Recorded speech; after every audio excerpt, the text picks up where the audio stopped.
Hello, my friends. Welcome back to another episode of the Find a Way podcast with Dusty. I don't think this is episode 300, but technically it is. And I guess 300 has surrounded my entire life because my page is called Dusty Lost 300 Pounds. Even though technically it was in a total of 320 pounds. But when I was starting the page, one of my initial names for my page was Dusty McLost 300 pounds. Some of the stuff I was doing to start off with was quite funny. But on to today's episode. So for me, I've just been really gauging appropriately lately how my journey is progressing.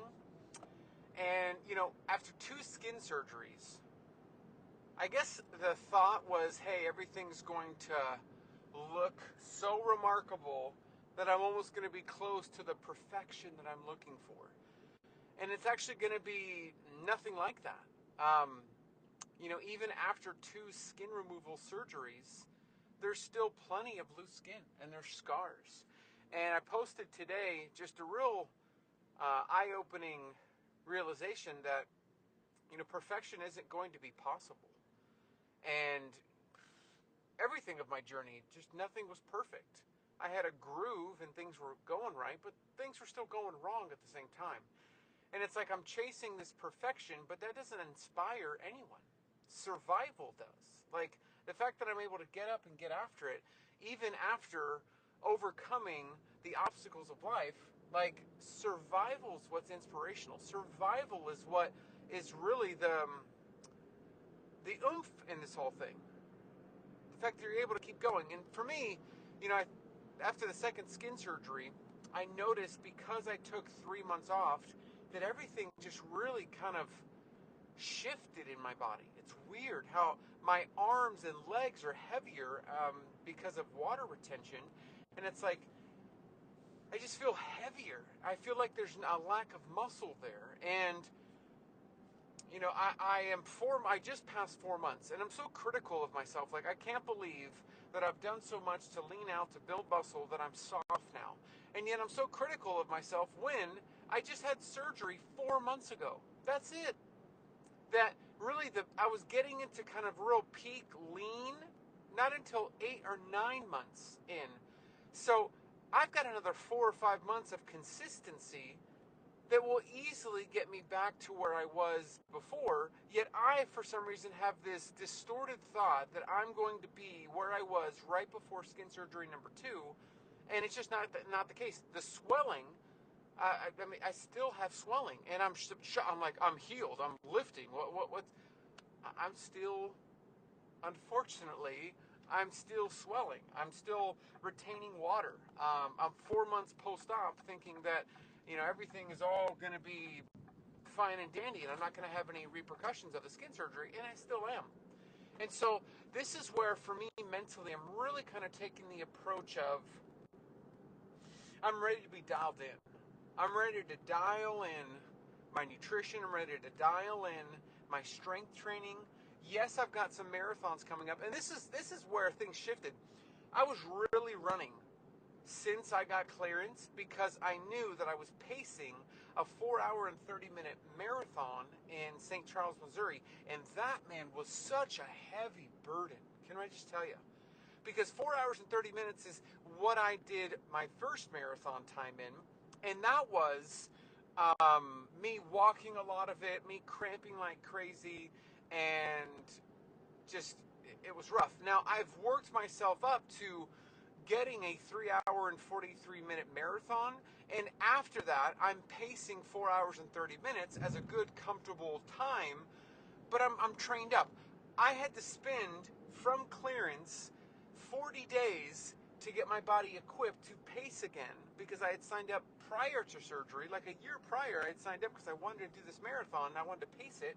It was such a community, it was a novelty race, so I really wanted to be a part of it. Well, I spent 40 days, and in the month of September alone, I ran 175 miles. And my highest ever in a month was 120. and I'm just painstakingly working for these 175 miles so that I can have enough stamina, endurance. My body's equipped to pace for 4 hours and 30 minutes. And I did that. It was tough. After mile 22, whoo-wee, I had a couple thoughts of walking, a couple thoughts of this ain't going to happen, because the heat absolutely played a factor. That even though my stamina and endurance was there, the heat played such a factor. But now I did it. I crossed the finish line, 4 hours, 29 minutes, 20 seconds, a perfect within a minute goal standard of a pacer. And I'm happy. I'm thrilled. I'm ecstatic. It's done. Now I move over to a 5-hour marathon, and then a 5-hour and 15-minute marathon, and then another 4-hour and 30-minute one in December. But I have time for all that. And I feel like the pressure has just alleviated itself so much. I was carrying some anxiety just to complete this 4-hour and 30-minute marathon. Now that it's done, I really feel like mentally I'm able to dial in to my process, my first oomph. My wife was actually asking me, there's just something different about this recovery for you that I just don't see. Like, I had this oomph to get up early, to get hours in, and there was so many mornings where I knew the mileage that I had to do, and I usually do it and then some, strength training, core. I do kind of a all-encompassing big workout, and I was just getting up to run the miles, and that's it. Like, it was a lot of mornings where I just didn't have the oomph, just wasn't there. And understandably so, the things that had happened in the past 4 months, being the toughest that I've ever experienced, understandably so, why I didn't have the oomph. And I feel like that dark cloud was really just kind of raining. And it's not that anything that happened is like been forgotten or dismissed, but it's almost like I've had time to manage it, like I've mentioned before. And I feel ready to dial in. I feel ready to just kind of get back to that strength training focus, that rotation that I was in, where I really thrived in 2019. And I look back at 2019 and how leaned out I was, really because it was working out in the morning, going for a run. I think it was a 5K in the morning. And then at nighttime, I was doing strength training. Didn't have kids. We lived with, all in one house. My wife lived with her sister and her mom. So there was a lot of occupied time with them where I was able to get away and work out in the morning and then work out at night. And so it was such a different dynamic. And so now that I'm sitting in this position where I've got 2 kids, okay, I've been having 2 kids now for 2.5 years. I'm acclimating myself slowly to what it's like to balance all this. And so I'm ready to get dialed in to kind of what the best shape of my life is. And that actually includes dropping some weight, shockingly enough. Well, you lost 300. I need to drop some weight. I'll tell you why. I have reached through extensive training. I have reached through all the hard training, all the stuff that I've done. I've really reached not the fastest that I could go. I'm sure I could go faster. But one of the key principles of running is that you've got to know that any weight that you carry, even if you're lean, even if you're muscular, any weight that you carry bears weight on your endurance and stamina long term. So the lighter you are, look at all the big runners. The lighter they are, the faster they are. And so that's where, for me, I know I need to drop if I want to get fast. And if I want to Boston qualify fast, like 3 hours and 15 minutes fast, drop 30 minutes on my marathon, I'm going to have to drop, 20, 30 pounds? And, maybe that's just for a season. Maybe that's just for a time to get to that. I know that when I got to about 2:14, my wife was like, man, you're looking so, lanky and, really thinned out. And she actually didn't like that look as much as kind of where I am now, filled out, a little bit more muscular, a little bit more muscle mass. But I know that if I want to achieve qualifying for the Boston Marathon, I'm going to have to lean out. I'm going to have to drop some weight. So I'm going to go on that journey, and I'm going to really explore where is the sweet spot for me from strength training, running, qualifying for the Boston in the next 3 or 4 years. It's not like in the next 6 months, but in the next 3 or 4 years, I want to qualify for the Boston Marathon, and I've really got to position myself to do that. And so I see all this lack of perfection, and it's motivating. And I just encourage you, like any position that you find yourself in, any situation where you're like, you know what, I'm not happy with where I'm at, or I don't feel like I'm in my groove.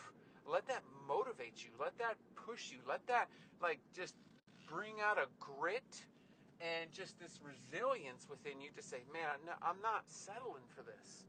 I'm not going to settle for this. I'm not going to settle. I'm going to dial in. I'm going to get focused. I'm going to dial in. I'm going to get prepped, prepared. I'm going to, yeah, we got to find a way. That's it. We got to find a way. We've got to find a way to dial in, tune in, find a way to make it happen. Because it's the opposite of not making, the opposite of making it happen is not making it happen. And you can only go so long not making it happen. You've got to make it work. You've got to make it happen. You've got to find a way.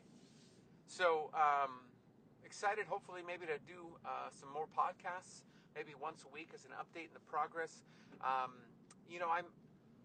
as my kids are getting older and they're so much aware of not like when I record a video, record a story. It's funny. My daughter's like, "Hi, everyone," and so like you can see how it's not absorbing, but how she sees it. And so I just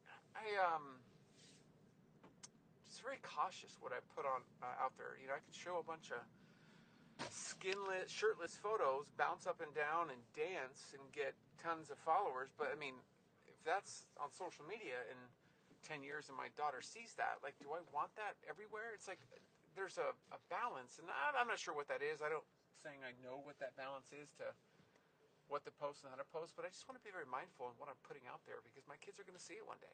And I want to approach it with some decency and with some self-respect, but also for it to be educational and not just, I don't want to be a clown on a stage saying, look at me, just for the sake of views. It doesn't mean anything. Like for some, it may mean a paycheck and some views or some like money, but I mean, for me, it doesn't matter how many views I get. It doesn't mean anything for me. I don't get monetization from Instagram. If I have a video and it gets 10 million views, the only thing that potentially could happen is more people go to my website and look at my ebooks and maybe get an ebook or a t-shirt, but that's it. So I just don't feel like what's it worth? What's the value? And so that's where I'm hesitant, but I really want to show over the next, I say that to say, this journey of like, okay, time to dial in, it's time to focus in. Really want to kind of show what that looks like, maybe through the podcast, through stories, through posts. But I think I'm ready to really dial it in and get focused. So that's it. That's all, my friends. Talk to you on the next episode. Take care.